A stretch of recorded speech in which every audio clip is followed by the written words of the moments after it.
आपण किती सतर्क वागलो ना, तरी आपल्या आजूबाजूला इतके फ्रॉड करणारे असतात ना, की आधी इतके सुंदर बोलतात ना, खूप छान एकदम व्यवहार वगैरे सगळे आणि त्यांचं काही मागे असतं ना, हे आपल्याला माहितीच नसतं. तशीच गोष्ट आज आमच्यासोबतही घडून गेलेली आहे.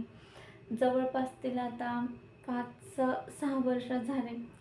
पण अजूनही म्हणजे 15 लाख रुपये त्याच्याजवळ अडकलेले आहेत.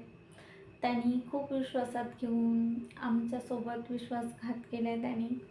का इतकं असं करू, तसं करू, इतके पैसे देईल आणि तितके पैसे देईल. माझ्या मिस्टरांनी त्यांच्याजवळ जाऊन खूप प्रयत्न, तरीही नंतरून ते आम्हालाच दमदाटी. आई-वडील पण त्यांचे आम्हालाच बोलायला लागले, की तुमच्यामुळं आमचं असं झालं, त्या गोष्टी अशा घडल्या, तशा घडल्या.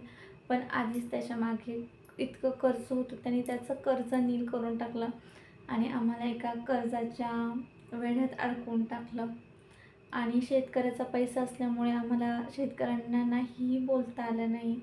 त्यामुळं आम्ही अक्षरशः खूप कष्टाने पैसा उभा करून तो दिला आणि घरात कोणीही चांगल्या कामाला वगैरे काही नव्हतं. सर्व काही शेतीवरच आम्ही लोकांचे पैसे फेडले आणि अजूनसुद्धा देखील समोरचा पैसे घ्यायचं नावही देत नाही आणि आम्ही पोलीस कंप्लेंट करूनसुद्धा समोरच्याने अजूनही कसलीच काही गोष्ट नाही केली.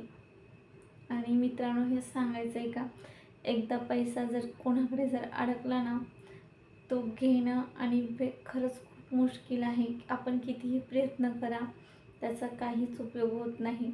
आणि असं समजायचं का तो पैसा आपला नाहीच आहे, असंच काही गोष्टी समजून सोडून द्यावा लागतो.